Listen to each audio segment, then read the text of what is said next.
자, 메서드 리턴 기본 이론 두 번째인데요. 잠깐 페이지를 새로 만들어서 설명을 진행을 해볼게요. 우리가 메서드를 공부할 때 테스트라는 메서드가 있고 void print 이렇게 한번 적어봤어요. 자, void는 메서드를 구성할 때 무조건 작성해야 하는 키워드로 일단은 암기해달라고 요청을 했었고, 그 다음에 메서드명 소가로가 등장을 했었죠. 그죠? 그리고 이 안에 메서드 안에 기능을 넣어주시면 되는데, 이러한 메서드는 클래스 메모리가 생성된 후 호출이라는 걸 통해서 많이 동작을 한다라고 소개를 했었어요. 그래서 반드시 메인으로 오셔서 테스트, 객체를 생성하시고 t.print 이렇게 호출을 해야지 동작을 했었었죠. 호출.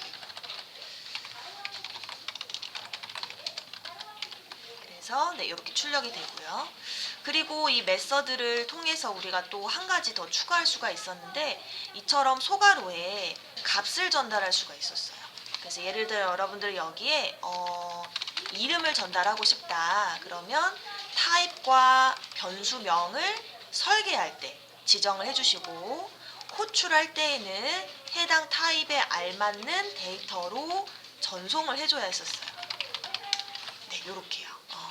그래서 메서드 공부할 때 요 자리와 요 자리에 명칭이 있었는데, 설계할 때, 즉 값을 전달받는 쪽이에요. 전달받는 쪽을 한국어로는 매개 변수, 영어로는 파라미터라고 불렀고요. 반대로 호출할 때 전달하는 측을 한국어로는 인자 또는 인수라고 했고, 영어로는 아규먼트라고 했습니다. 뭐 아규먼트, 아규먼츠 상관없을 것 같아요. 네, 이렇게. 그래서 이 두 가지 용어는 정말 많이 쓰이는 용어이기 때문에 반드시 기억해달라고 했고요.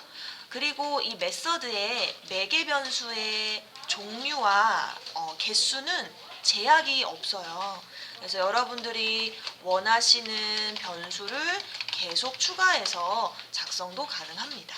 그러면 설계할 때의 구조와 맞게 호출할 때도 그 형태를 유지해서 호출을 해주시면 오류 없이 메서드를 잘 사용할 수 있습니다. 이렇게 해서 메서드의 쓰임새를 알아봤는데, 메서드의 쓰임새가 한 가지 더 있어요. 자, 일단 첫 번째, 우리가 눈에 보이진 않았지만 이 return이라는 키워드가 항상 생략이 돼 있었어요. 그래서 이 return 덕분에 메서드가 종료가 돼서 호출된 쪽으로 다시 되돌아올 수 있게 하는 그런 역할을 했었죠. 이 return이라는 애는 보통은 생략이 가능합니다. 그런데 생략이 불가할 때가 있어요. 이제 생략이 불가한 상황을 하나 만들어 볼게요. 네. 자, 우리가 지금까지는 이 자리를 보이드로 적을 수 있었는데, 여러분들이 이 보이드 자리를 지금까지 공부한 데이터 타입을 다 사용해서 변경을 할 수가 있어요.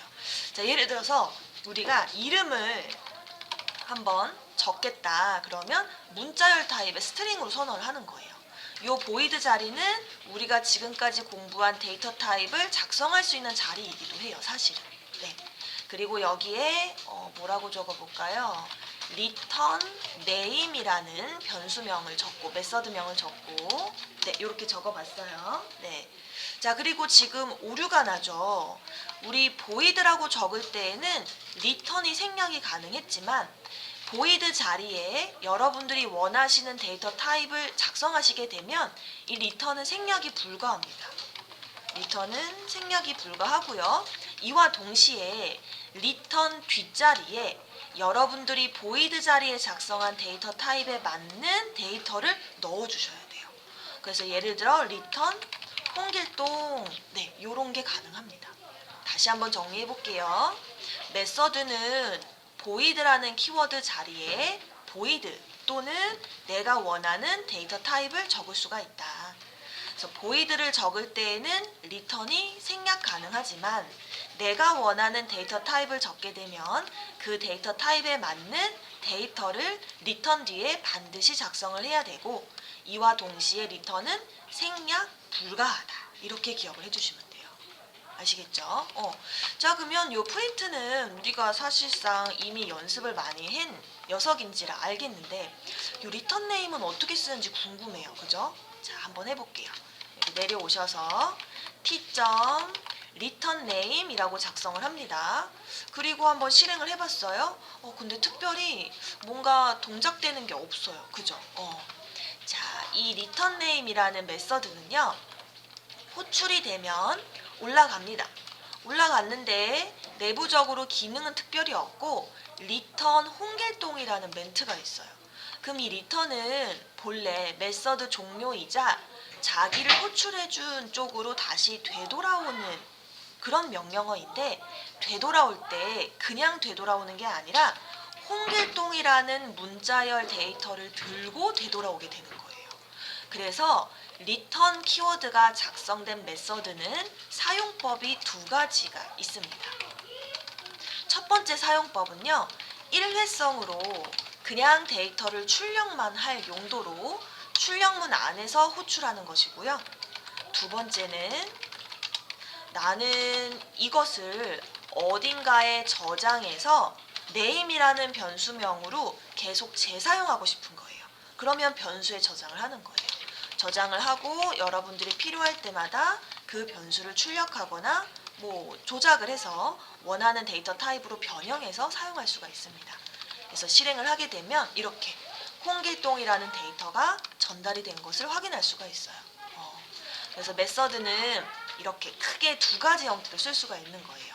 void와 여러분들이 원하시는 데이터 타입으로. 그래서 사실 이 자리를 우리가 특별히 부르는 명칭이 있는데 return 타입이라고 부릅니다. 여기를요. return 타입을 void로 할래? 아니면 return 타입을 너가 원하는 데이터 타입으로 할래? 라고 적어주는 거예요. 만약 여러분들이 여기를 int로 하게 되면 당연히 return 뒤에는 원하는 데이터 타입을 인티저에 맞게끔 작성을 해주시면 돼요. 그래서 지금 이 페이지에서는 우리가 한번 메서드의 큰 종류 두 가지를 한번 살펴보는 겁니다. 아시겠죠? 그리고 이 안에 소괄호 안에 매개 변수 안에 뭔가를 넣고 빼는 거는 이제 여러분들 자유인 것이에요. 그죠? 요 매개 변수가 있고 없고로 메서드의 종류가 나뉘는 건 사실 아니에요. 그죠? 큰 분류로는 리턴 타입이 있냐 없냐로 일단 크게 나눌 수 있다고 볼 수 있습니다. 자, 그럼 이제 본론으로 돌아와서 요 예제를 볼게요. 자, 요제를 봤더니 먼저 테스트 리턴 2-1이라는 클래스와 테스트 리턴 2-2라는 클래스 두 가지가 있습니다. 네. 자, 먼저 return 2-1에는요, result라는 변수가 있고요. return 2-2에는 result라는 변수가 없네요. 그럼 어떻게 사용하는지 한번 봅시다. return 2-1을 사용을 하는 걸 봤더니 먼저 t1이라는 변수를 생성을 하고 t1. 플러스 메서드를 호출했어요. 그리고 10과 3이라는 값을 전달했습니다. 자, 그러면 a 자리에 10 위로 올라가야 되겠죠? A 자리에 10, B 자리에 20을 전달을 하게 되겠죠? 20이 맞았나요? 3이었군요. 네, 10과 3. 자, 그러면 클래스 변수로 있는 리절트에 10과 3을 더해서 13이라는 결과를 얻은 거예요. 그럼 여러분들이 플러스를 통해서 얻은 결과를 출력하고자 한다면 리절트 변수를 출력해 줘야 돼요. 자, 보세요. 그래서 보시면은 값을 저장하고 이게 바로 리절트 변수에 13을 저장하는 행위겠죠. 그리고 여러분들이 그 결과를 얻고 싶어요. 그러면 t1.result를 통해서 출력을 해줘야 되겠죠. 물론 지금 이 넘은 변수에 저장을 하긴 했지만 사실은 여러분들이 바로 호출해서 13을 얻을 수도 있겠죠. 첫 번째 방법은 굳이 메서드를 리턴 타입으로 명시하지 않고 클래스 안에 변수를 설계함으로써 그 변수의 결과값을 저장해서 사용하는 방법인 거예요. 자, 그러면 두 번째 클래스는 어떻게 사용할지도 보죠. 두 번째 클래스는 t2 변수 생성하고 플러스 메서드 호출합니다. 그래서 10과 3을 전달을 해요. 10과 3. 자, 전달을 했는데 이번에는 리턴 타입 부분이 void가 아니라 int로 명시가 되어 있고 return 13이라고 적혀 있네요. 그럼 이 메서드는 종료될 때 13이라는 결과를 들고 다시 되돌아오게 되는 거예요. 그래서 네, 여기 T2 플러스 이거 자체를 여러분들은 13이라고 읽으셔야 돼요. 그래서 이 13이라는 결과를 넘2에 저장을 하고 네, 넘2 13을 이렇게 출력을 한 겁니다. 자, 앞서 소개한 대로 이 녀석은 두 가지로 사용이 가능해요. 변수에 저장해서 사용도 가능하고요. 바로 호출문을 그대로 일회성으로 사용을 하는 방법 두 가지가 있습니다. 네, 그래서 메서드를 사용할 때요. 특별히 정답이라는 건 없어요. 여러분들이 설계할 때 의도에 맞게끔 그 메서드를 적절하게 구현을 해서 사용을 해주시면 되겠습니다.